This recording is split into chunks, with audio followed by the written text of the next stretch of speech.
नमस्कार, आप देख रहे हैं स्टार भारत न्यूज 24। सत्यमेव जयते मिशन भुगतान भारत यात्रा टू ठगी पीड़ित परिवार के राष्ट्रीय संस्थापक श्री मदन लाल आजाद जी, राष्ट्रीय महासचिव रमेश सिंह, उपाध्यक्ष मास्टर प्रताप जैन चौधरी के नेतृत्व में ठगी पीड़ितों के बैनर तले भुगतान कार्यक्रम के तहत झांसी ललितपुर में ठगी पीड़ित जमाकर्ता परिवार के लोगों ने झांसी के इलाही चौराहे से लेकर व ललितपुर के कंपनी बाग से लेकर कमिश्नर झांसी ललितपुर कार्यालय पर हजारों ठगी पीड़ितों ने पैदल मार्च करके जुलूस निकाला, जिसमें ललितपुर ठगी पीड़ित परिवार के संयोजक अशोक कुमार बाथरे, जिला अध्यक्ष Mohammad Naseem, news editor Star Bharat news 24, कार्यकारिणी अध्यक्ष विजय कुमार झा, भगवान दास, अमोल, मुलायम, प्रदीप, आनंद, जयदिन, चंदन, अहिरवार आदि हजारों निवेशकों ने पहले भुगतान फिर मतदान के साथ एकत्रित होकर जिला अधिकारी कार्यालय लोग पहुंचे और अनियमित जमा योजनीय पाबंदी कानून 2019 के तहत सबका भुगतान कराने की मांग की। मंडलायुक्त प्रतिनिधि, अपर जिलाधिकारी और अतिरिक्त सिटी मजिस्ट्रेट ने संयुक्त रूप से ठगी पीड़ितों के मध्य आकर आश्वासन दिया कि झांसी ललितपुर में जिला स्तर व तहसील स्तर पर पीड़ितों के भुगतान आवेदन हेतु देने के लिए अलग से एक चैम्बर या विंडो पर जमा किए जाएंगे और इसके विशेष पटल स्थापित किए जाएंगे। अपर जिलाधिकारी ने कहा है कि बांड्स एक्ट 2019 और आवेदन के अनुसार 180 दिनों के कार्य में भुगतान सुनिश्चित करेंगे। पूरे यूपीसीआईडी एक्ट 2016 के तहत नियुक्ति समीक्षा अधिकारी विधि सम्मत कार्रवाई करते हुए सबका भुगतान दिलाएंगे और ठग कंपनी जगत एवं सोसाइटी एग्रोटेक के खिलाफ सुसंगत धाराओं में बर्ड्स एक्ट के तहत मुकदमे दर्ज करवा कर जनपदों में ठगी का धंधा बंद करवाएंगे। स्टार भारत न्यूज 24 के लिए झांसी से प्रधान संपादक नईम खान के साथ संजीव लाल गौतम और ललितपुर से मोहम्मद नसीम के साथ संवाददाता आदित्य शुक्ला की खास रिपोर्ट। डरते हुए चले गए और सरगम जो प्रारंभ हो चुका है, पत्तियां जो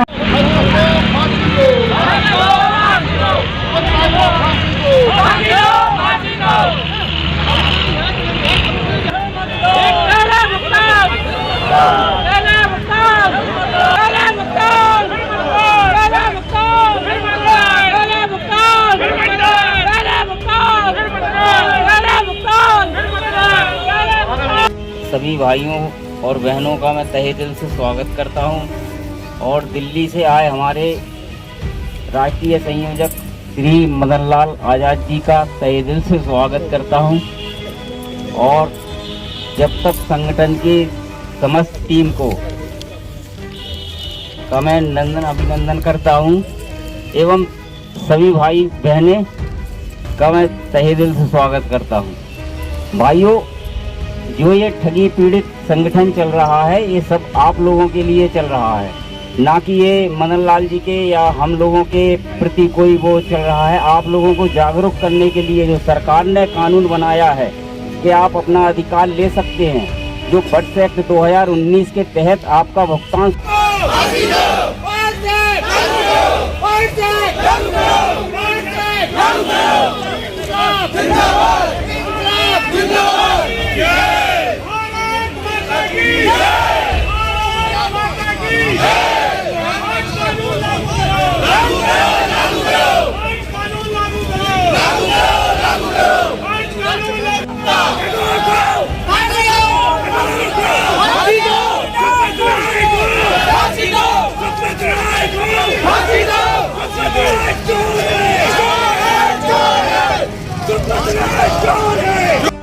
भुगतान यात्रा क्यों चल रही है?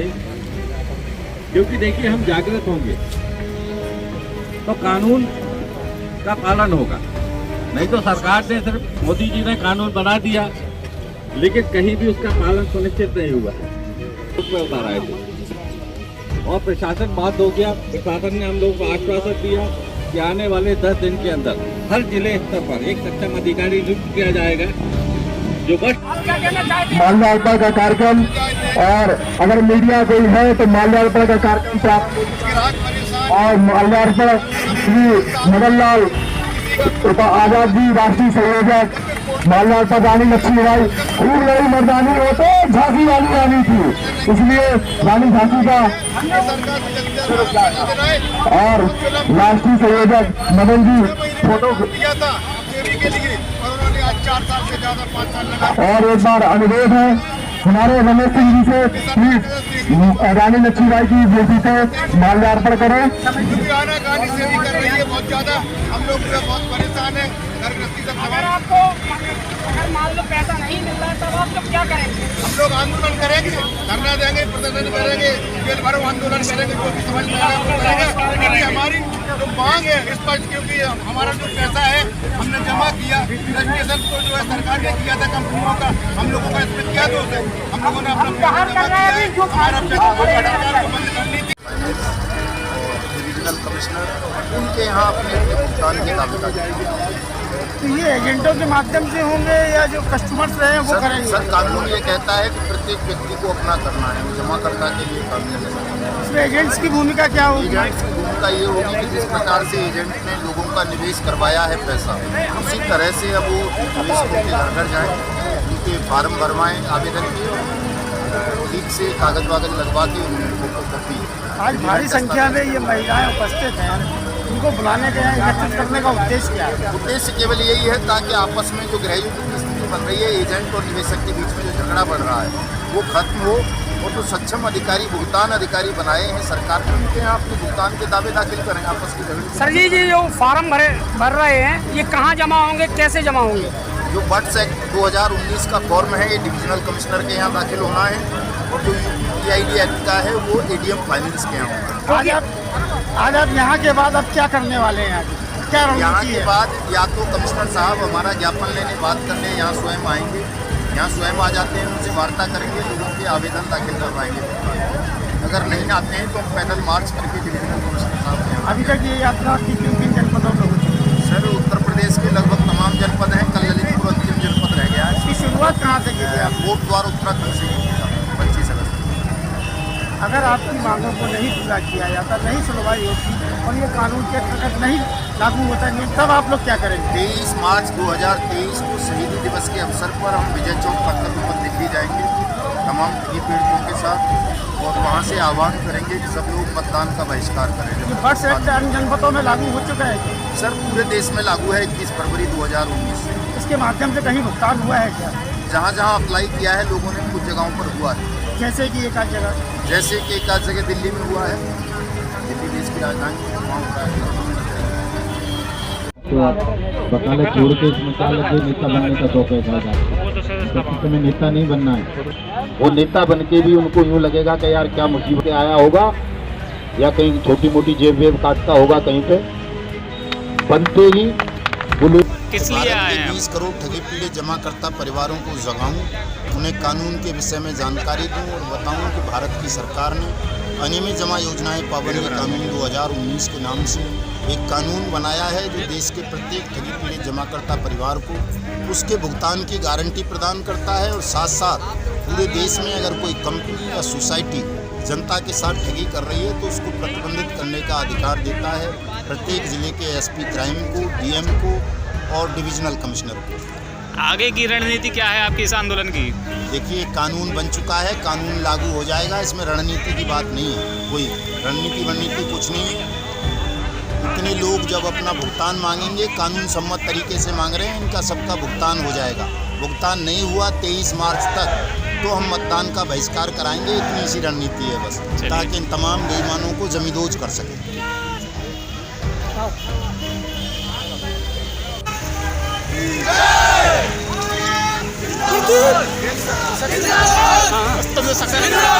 सक्सेना को फांसी दो! सक्सेना को फांसी दो! सक्सेना को फांसी दो! कुलदीप आस्थाना को फांसी दो!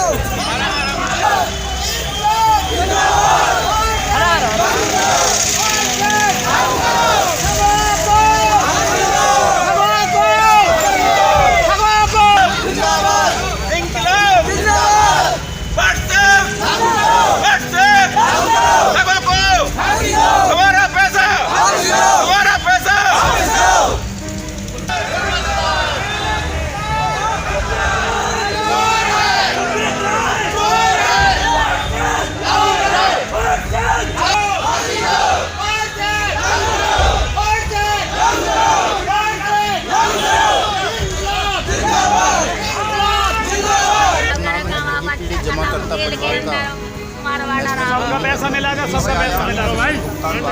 शांत रहो, पैसा की बात नहीं है, चलो बात करेंगे बाद में। जमा योजनाएं पाबंदी कानून 2019 बनाया है, जिसमें ये व्यवस्था की गई है कि डीएम या एडीएम या डिविजनल कमिश्नर इस कानून के अंतर्गत सक्षम अधिकारी होगा और वो और उनका पैसा 180 दिन में ब्याज सहित वापस करेगा। प्रशासन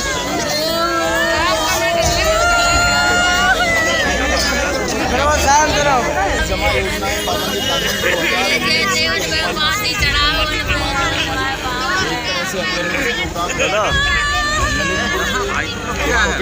किया जाए, बताया जाए कि इस तरह का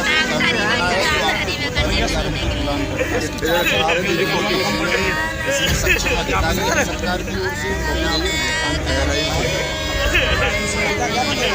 ज्ञापन देंगे।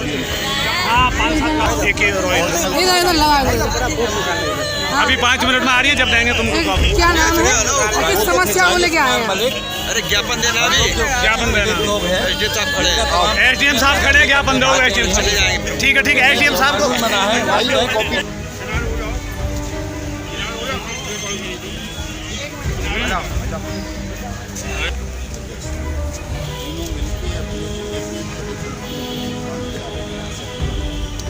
जमा राशि उनको वापस दिलवाएं, 2 से लेकर 3 और हर कंपनी के खिलाफ कार्रवाई सुनिश्चित करें।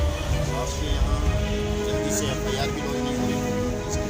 सर सीएम साहब ना सुनो ना, नहीं आता 50 बार पीछे हो, शांत रहो, पीछे चलो, कोई नहीं बोलेगा।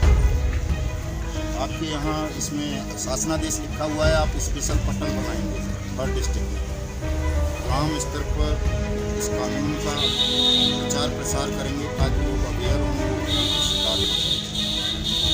मैं मानता हूँ हमारे लोगों की गलती है जो पीड़ित हैं कि वो आपके यहाँ काम करता भाई लेने नहीं आया है। जहाज और डीसी के भुगतान के दावे दोनों कानूनों को एक्सेप्ट किए हैं। नाम पट्टिका नहीं लगी है, पट्टिका के अधिकारी नोडल ऑफिसर ने पट्टिका लगवाने का सरलता रहे तो आप ऑफिसर को आवेदन फाइल कर सकते हैं। इसके जो एडीएम है आप तो बने ना बने हैं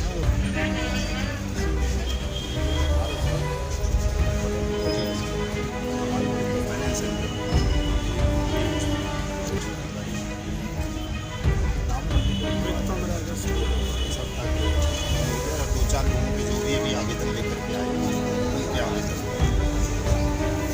दे दीजिए भाई। अगर कोई लाया है कंप्लेंट वाले देना, अरे साहब को नहीं देने, वो खिड़की में जाके खिड़की में देने। अच्छा साहब को दे दो, शांति बनाए, सब काम होंगे, शांति बनाए। साहब बहुत बहुत धन्यवाद आपको।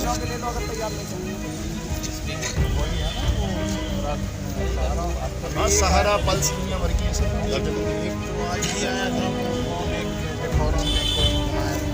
टीम तो चल रही है सर आपके डिस्ट्रिक्ट में भी, लोगों ने बताया किसान है चल रही है प्रगति आगे आने तो भैया जो आवेदन लिए उनको आगे आ जाने दो ताकि उनके आवेदन दिक्कत हो जाए।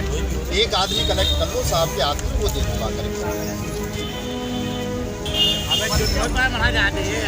तो खबर ही तो रही नहीं।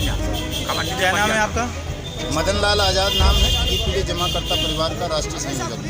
क्या मामला से है? आया हूँ साहब। क्या मामला है पूरा? मामला है साहब, हम 25 अगस्त 2022 से लेकर 23 मार्च 2023 तक शहीदी दिवस के अवसर तक लगातार मिशन भुगतान भारत यात्रा कार्यक्रम चला रहे हैं और इस कार्यक्रम का लक्ष्य है लोगों को अनियमित जमा योजना पाबंदी कानून 2019 के विषय में जागरूक करना, ये बताना देश के तमाम पीड़ितों का भुगतान उनका अधिकार बन चुका है। बर्ड्स एक्ट 019 के तहत वो तमाम लोग अपने अपने ज़िले के एडीएम फाइनेंस के यहाँ अपने अपने भुगतान के दावे दाखिल करें और जैसी कि इस कानून में व्यवस्था है कि 180 दिन में एडीएम या डीएम जो सक्षम अधिकारी हैं इस कानून के तहत वो आवेदक परिवारों का जमा राशि 2 से 3 गुना तक उनको वापस करें। अच्छा ये ललितपुर में कितने लोग ऐसे हैं? सर लगभग 2 लाख लोगों के साथ ठगी की घटनाएं हुई हैं। सहारा इंडिया, पल्स, टेमुना, KBCL, Parivar dairy, HBN, Vishwamitra GC, Sai Prasad, Pragati Rakshak, दुनिया भर की कंपनी है साहब। लगभग कितना अमाउंट कितना होगा? अमाउंट भी साहब होगा लगभग जो है मैं समझता हूँ 5,000 करोड़ के लगभग होगा इस डिस्ट्रिक्ट का, 2 लाख के करीब। अभी आपने ज्ञापन किसको? ज्ञापन हमने तो DM साहब के नाम दिया है, लेकिन ADM साहब थे वो जो ज्ञापन लेने आए थे। क्या आश्वासन दिया है? आश्वासन नहीं साहब, इसमें शासनादेश की कॉपी लगी है हमारे इसमें, तो उन्होंने कहा साहब है हमारे यहाँ ADM FRS में नामित अधिकारी हैं, वो लेंगे और ये आपके सामने भुगतान के आवेदन ले लिए। मांग यही मांग थी, लोगों के भुगतान के आवेदन लिए थे, वो अभी हाथों हाथ एक्सेप्ट कर लिए गए हैं। थोड़ा शांत हो जाना, थोड़ा सा शांत हो जाओ, अरे शांत हो जाओ थोड़े से, हो जाओ थोड़ी बात कर लो। ये बताएं क्या नाम है, किस संस्था? मदन लाल आज़ाद नाम है, ठगी पीड़ित जमाकर्ता परिवार नाम का एक संगठन है, उसका राष्ट्रीय कन्वीनर हूँ।